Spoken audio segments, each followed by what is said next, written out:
OPM lagi-lagi menebar teror setelah mengeksekusi 2 warga sipil yang mereka klaim intelijen aparat. Kini sesumber baru saja menembak 3 prajurit TNI di Puncak, Papua Tengah. Jubir OPM Sebi Sambon juga mengancam membakar fasilitas pemerintah, mulai dari gedung DPRD, kantor gubernur hingga fasilitas lainnya di Papua Barat, Papua Tengah, dan Pegunungan. Menyikapi ini, Kepala BIN Daerah Papua Barat Brigadir Jenderal TNI Sri Widodo di Manokwari, Selasa 2 Agustus melakukan antisipasi, sebab protes warga asalnya terkait pemindahan tahanan politik, kini melebar dan dimanfaatkan OPM. Ada selebaran berisi ajakan unjuk rasa yang disebarkan kelompok yang berseberangan dengan NKRI, ini patut diantisipasi, kata Widodo. BIN menurutnya mendeteksi dini terhadap gerakan penggalangan propaganda OPM agar tidak kecolongan.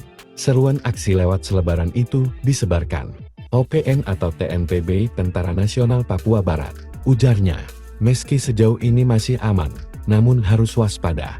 Kami berusaha taklun penyebaran informasi dengan atribut yang kontra dengan NKRI. Kita semua harus edukasi anak-anak muda, kata Widodo.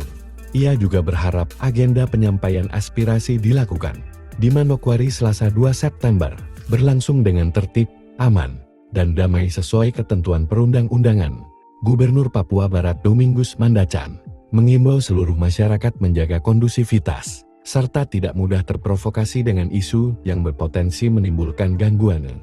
Sementara itu, dari Mimika, elit TNI Polri dikerahkan, lengkap dengan kendaraan taktis diturunkan bersama 700 personel.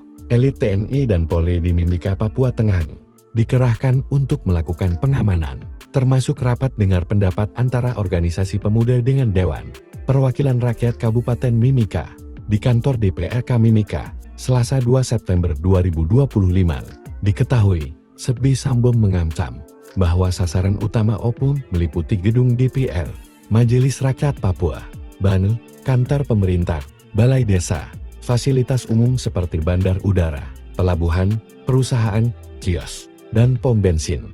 Bahkan, infrastruktur jembatan juga disebut akan menjadi target penghancuran guna menghambat pergerakan militer Indonesia. Sebi mengklaim mereka akan terus melakukan serangan-serangan, termasuk baru-baru ini. Sayap militer UPN pada Minggu 31 Agustus mengklaim menembak 3 prajurit TNI, Komandan Operasi Umum OPM Mayor Jenderal Lekaga Telengger dan pasukannya pada Minggu 31 Agustus di Timobut, Distrik Sinak Barat, Puncak menembak 3 aparat, ujar Sebi Senin 1 September.